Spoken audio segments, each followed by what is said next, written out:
Você assiste agora a palestra Constitucionalismo e Democracia, do professor Alexandre Bahia, da Universidade Federal de Ouro Preto e do IBMEC-BH. O professor Alexandre Bahia é mestre e doutor em Direito Constitucional pela UFMG e começa falando sobre os conceitos de liberdade e igualdade e sobre a tensão entre democracia e constitucionalismo.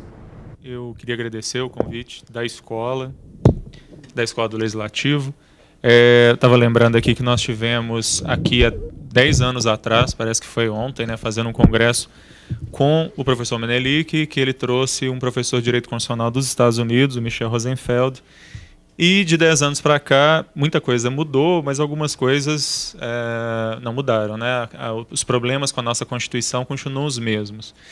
E a gente podia, falando em atualidades, antes até de comentar um pouco sobre a questão das movimentações todas nas ruas e tal, antes de vir para cá, quase que eu me atraso, porque eu estava acompanhando pelo Twitter e pelo e-mail uma discussão acalorada entre professores de Direito Constitucional por causa do negócio que a Dilma anunciou hoje, do encontro dela com prefeitos e governadores, de fazer uma mini constituinte. A proposta de reforma política, entre outras propostas, e fazer um plebiscito e fazer o que chamou ali de mini constituinte, e aí a gente está com todos os cabelos arrepiados, porque mini constituinte, se for mesmo isso, e não for simplesmente um termo usado fora de lugar, isso tem nome, se chama golpe. No ano em que a Constituição completa 25 anos, seria realmente muito triste imaginar que a Constituição, então, vai ter que ser sacrificada em nome de uma reforma política que, na verdade, já deveria ter sido feita há muito tempo e agora foi meio que precipitado por essas movimentações de rua. Pois bem, essas movimentações de rua, inclusive, elas são um sinal de que a democracia, dentro da nossa quadra da história, ela já não pode mais ser compreendida somente com processos formais de eleição, processos formais de voto e partidos políticos. E a gente tem tido uma oportunidade muito interessante com esses manifestos, com essas manifestações. Eu participei de algumas, inclusive, antes da manifestação virar uma micareta, eu participei de algumas. E, na verdade, tem surgido algumas discussões muito interessantes, como, por exemplo, a própria discussão sobre os partidos políticos, a discussão sobre a função do legislativo, e a gente estar aqui na Escola do Legislativo, eu acho que é extremamente importante do momento que a gente está vivendo, em que o legislativo no Brasil ele tem que buscar qual é o seu papel, qual é o seu lugar dentro da República. A Constituição de 88, ela pensou o legislativo como o grande órgão da República, o principal órgão da República. Depois de anos de autoritarismo, e o STF não era nem de longe pensado para ter a preeminência que ele tem hoje, a nossa referência era o Executivo. Então, o Constituinte 87, 88, ele pensou o Congresso Nacional como a grande instituição da República, e o que a gente viu depois disso é que o Legislativo não fez jus a toda a promessa, a tudo que se imaginava que o Legislativo iria fazer. Esse é um ponto do que eu quero discutir hoje, porque, afinal de contas, a tensão entre constitucionalismo e democracia, ela passa diretamente pelo Legislativo. A gente não pode, como eu tenho visto alguns por aí falando, até o próprio senador Cristóvão Buarque falou essa semana, final da semana passada, que nós deveríamos extinguir os partidos e coisas do tipo. Esse tipo de discurso é um discurso muito perigoso.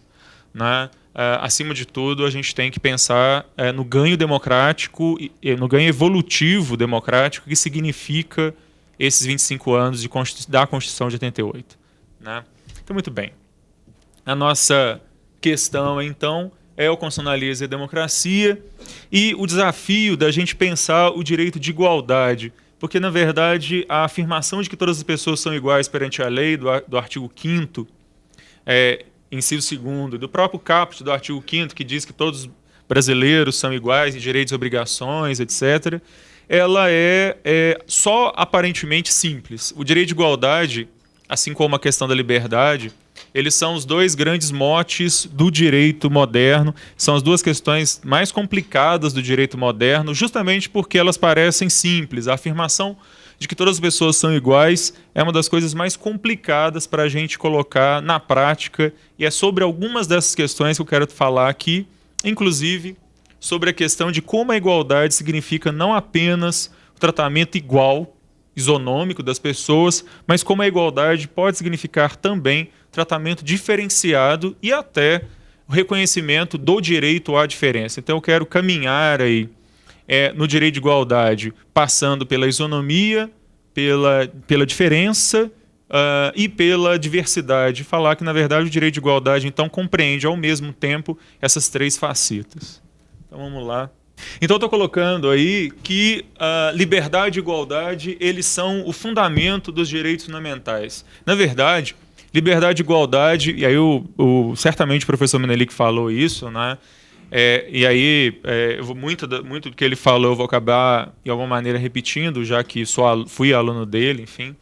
Mas que liberdade e igualdade são o código a partir do qual o direito moderno existe. Ou seja, qualquer direito que você quiser imaginar, ele parte de liberdade e igualdade. Qualquer que seja o direito. A gente estava falando ali agora há pouco sobre direito do trabalho, direito tributário, direito de família, direito civil, qualquer ramo do direito que você quiser, ele tem como fundamento o reconhecimento de que todas as pessoas são livres e iguais. Então, essa é a primeira coisa que eu queria trabalhar. Ou seja, não dá para nós pensarmos o direito moderno, não só os direitos fundamentais, mas, na verdade, a lógica de funcionamento do direito moderno já parte do reconhecimento de que as pessoas são livres e são iguais.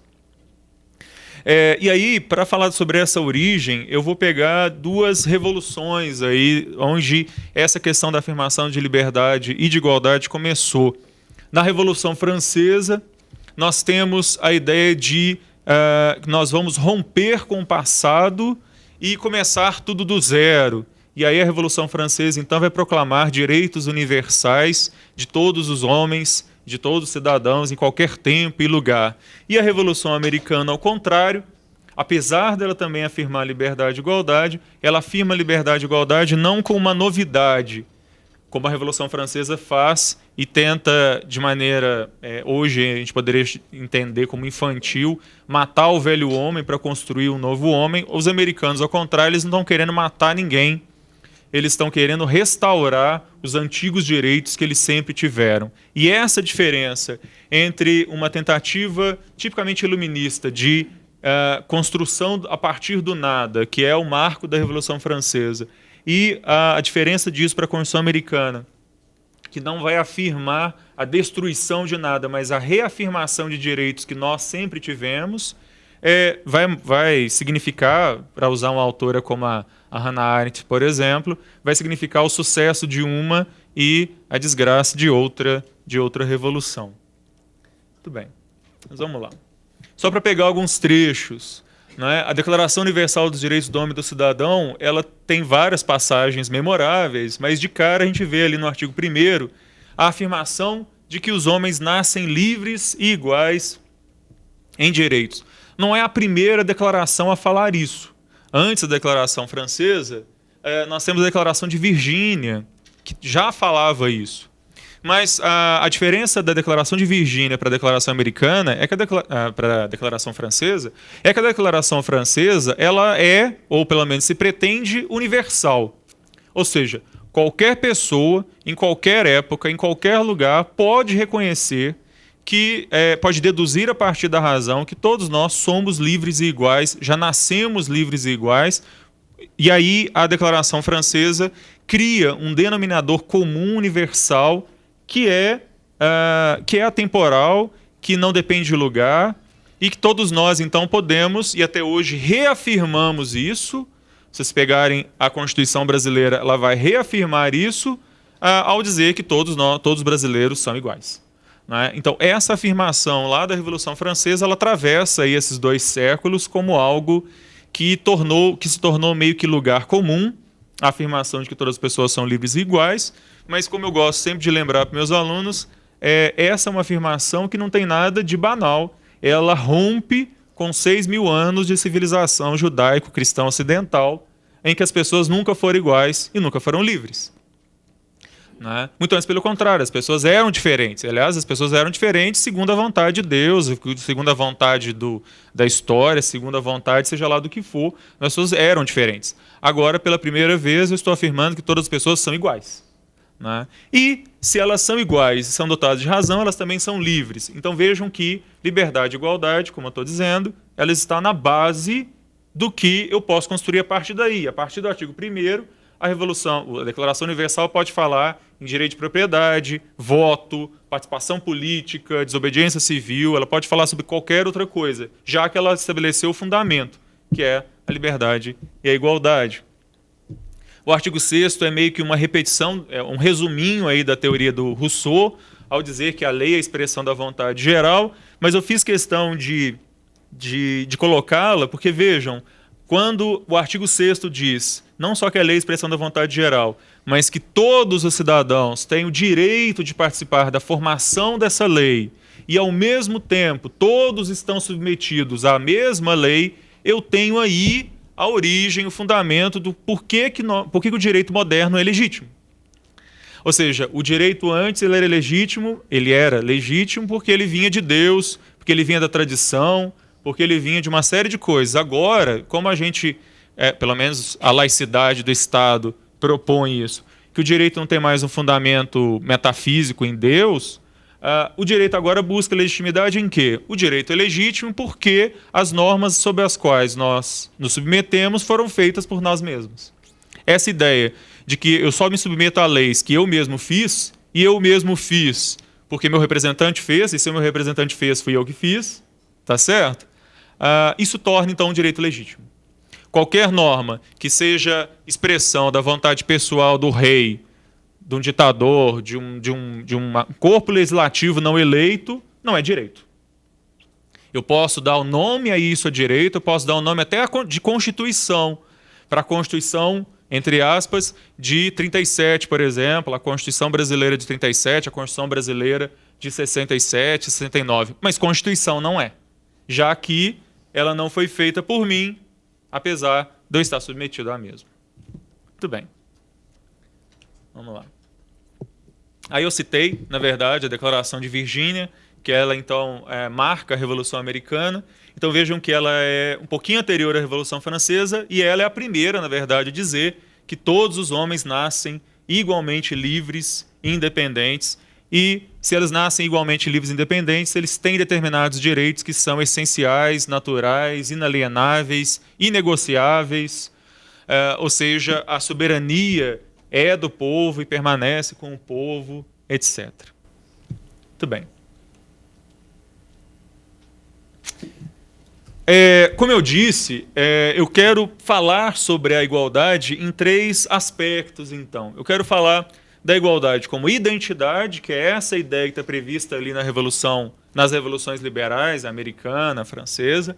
Quero falar da igualdade como diferença e quero falar da igualdade como diversidade. Então, esses são os 3 motes a partir dos quais a gente pode desdobrar a igualdade. E a importância de eu falar sobre a questão da igualdade é que a tensão que nós estamos pretendendo falar aqui, a questão de fundo, que é o mote aí do ciclo, que é o constitucionalismo e democracia, ele está na base, a igualdade está na base dessa distinção.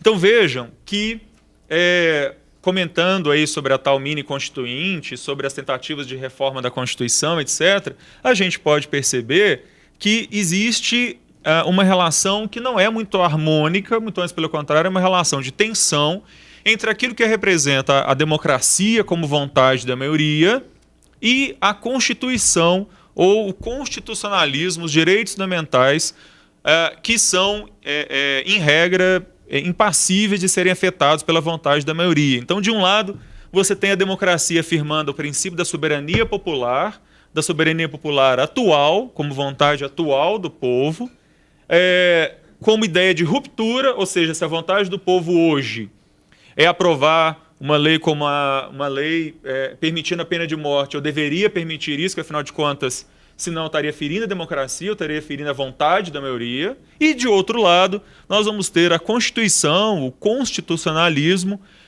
colocando uma rigidez, se referindo, então, à obrigação que nós temos de nos submeter a decisões passadas, por exemplo, a decisão do Constituinte de proibir a pena de morte, a decisão do Constituinte de proibir pena perpétua, a decisão do Constituinte enfim, de estabelecer direitos dos presos, só para pegar aí exemplos que eventualmente surgem, né? Quando tem grandes crimes midiáticos, etc., sempre vão levantar vozes para defender a pena de morte, para defender trabalhos forçados e não sei o quê. E aí o problema é que a Constituição simplesmente proíbe isso.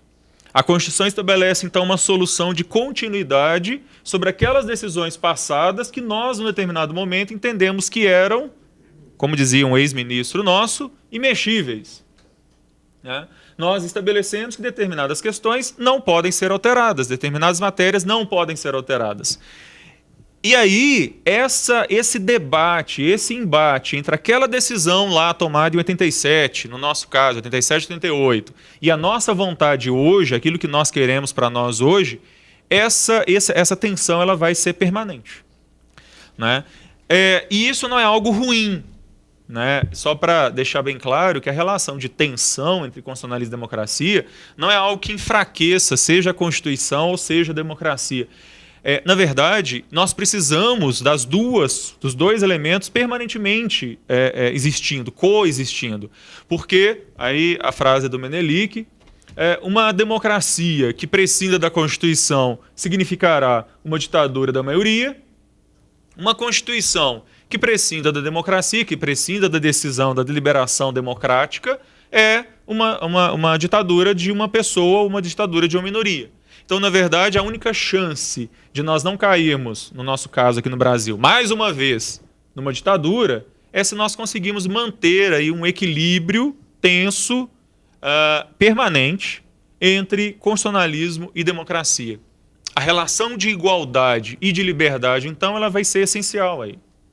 Né? Porque, afinal de contas, a afirmação de que todos somos iguais e a reivindicação por igualdade daqueles que estão hoje excluídos, né, historicamente excluídos ou novos excluídos, não importa, essas reivindicações elas vão bater justamente aqui. Aqueles que estão excluídos, eles vão reivindicar uma inclusão, o que vai significar que, eventualmente, essa Constituição que foi pensada para uma meia dúzia, agora vai ter que incluir um outro grupo.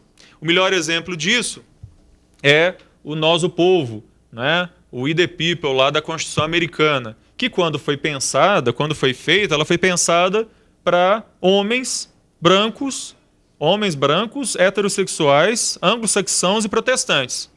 Eu excluía mulheres, qualquer um que não fosse branco, e para efeito americano, só para, né, como eu sempre falo para meus alunos, para efeito dos Estados Unidos, todos nós aqui somos não brancos, todos nós aqui somos latinos, então todos nós aqui de cara estávamos excluídos do We the People. Se você fosse católico, você estava excluído. Se você fosse negro, você estava excluído. Se você fosse oriental, mulher, enfim. E, no entanto, os Estados Unidos têm a Constituição mais durável da história. Não é a primeira e a mais durável da história, justamente porque eles souberam reinserir na dinâmica constitucional esses grupos que reivindicaram uma inclusão. E aí, só para a gente já poder pensar sobre essa questão, que reivindicaram uma inclusão para terem igualdade como isonomia, quando, por exemplo, os negros nos Estados Unidos lutaram pelo direito de voto, igual, né? E daí surge a expressão one man, one vote, né? Mas reivindicaram também, esse mesmo grupo, reivindicou também, em nome da igualdade, um tratamento diferenciado, quando os Estados Unidos vão criar o sistema de cotas. Então, o mesmo direito de igualdade vai servir, usando o exemplo dos negros, só para falar dessa minoria, no caso dos Estados Unidos, tanto para reivindicação de isonomia quanto de diferença. Tanto para reivindicação de tratamento igual, quanto para reivindicação de tratamento diferente. E tratamento diferente que visava, e visa até hoje, justamente gerar igualdade. Né? E aí a gente começa a perceber que o direito de igualdade, então, ele é um negócio meio complicado. Né? Nessa relação de tensão entre constitucionalismo e democracia, por exemplo, nos Estados Unidos, essa tensão levou à Guerra Civil Americana. A Guerra de Secessão ela é motivada, justamente, entre outras razões, pela disputa que havia, pela reivindicação que havia de escravidão no Sul e de abolição no Norte.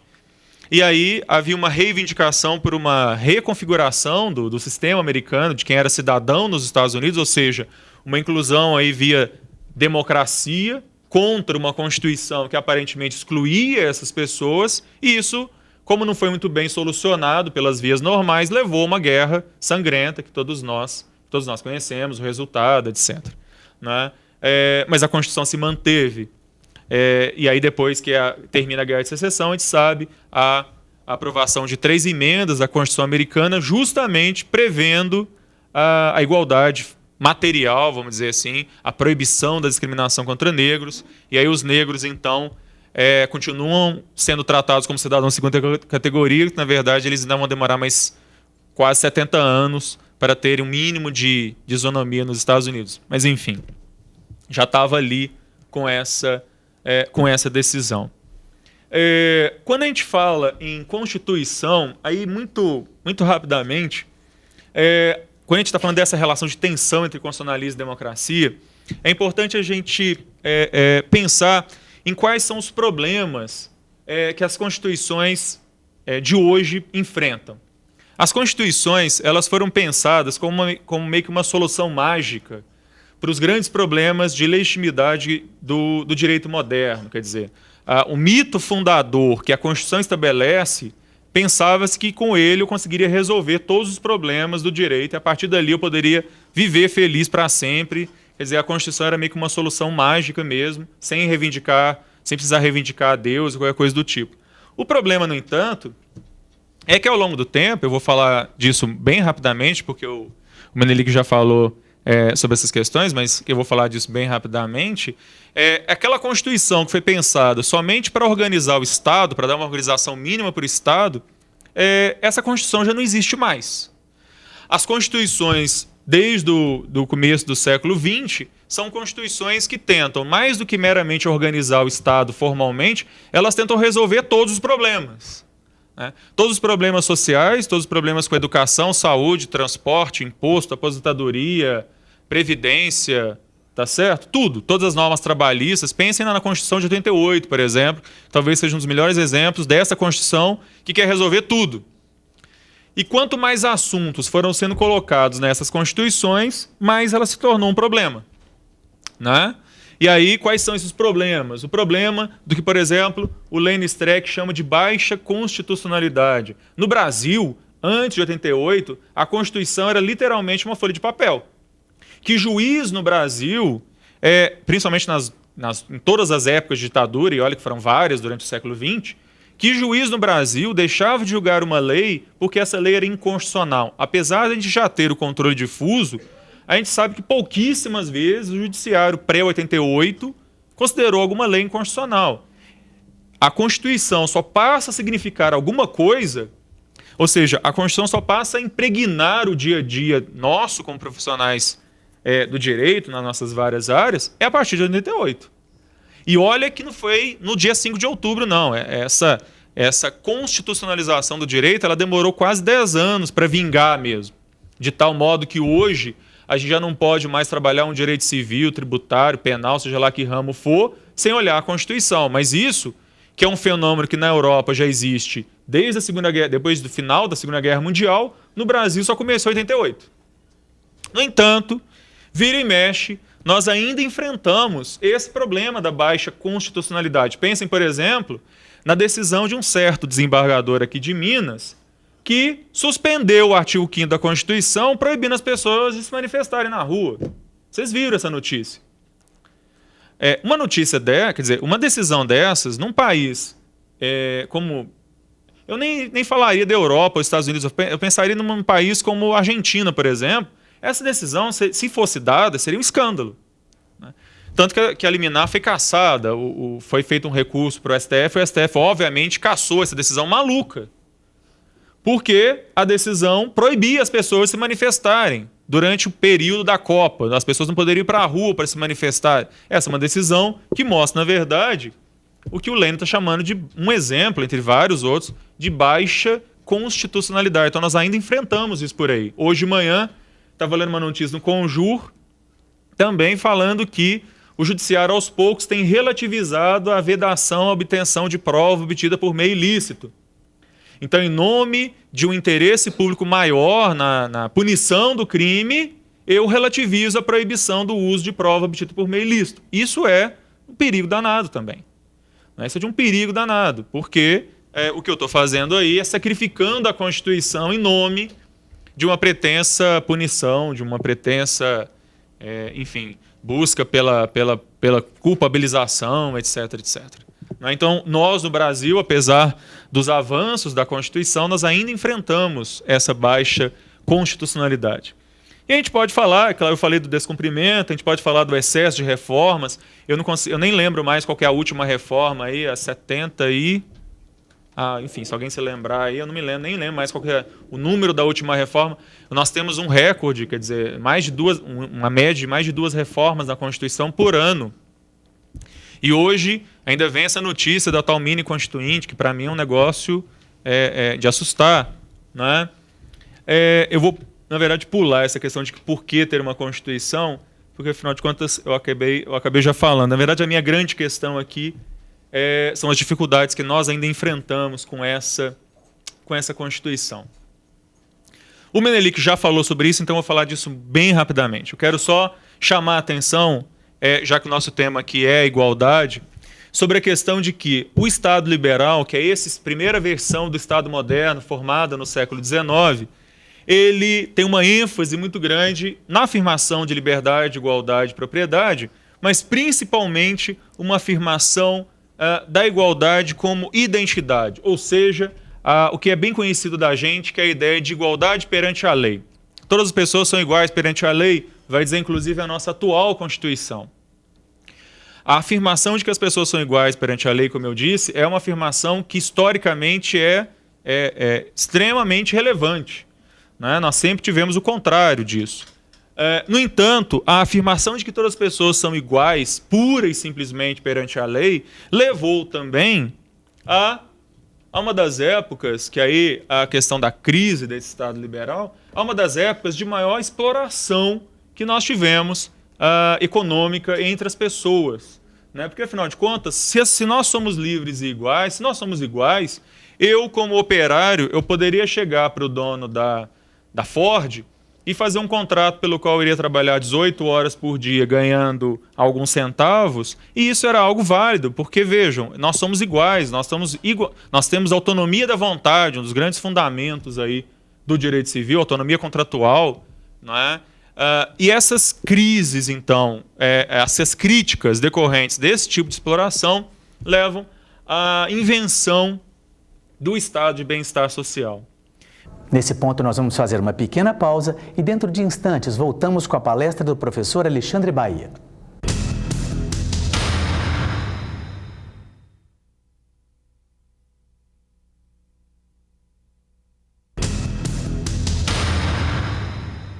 Nesse segundo bloco, o professor Alexandre Bahia fala sobre o conceito de igualdade em oposição à diferença e sobre os direitos das minorias. Vamos ver.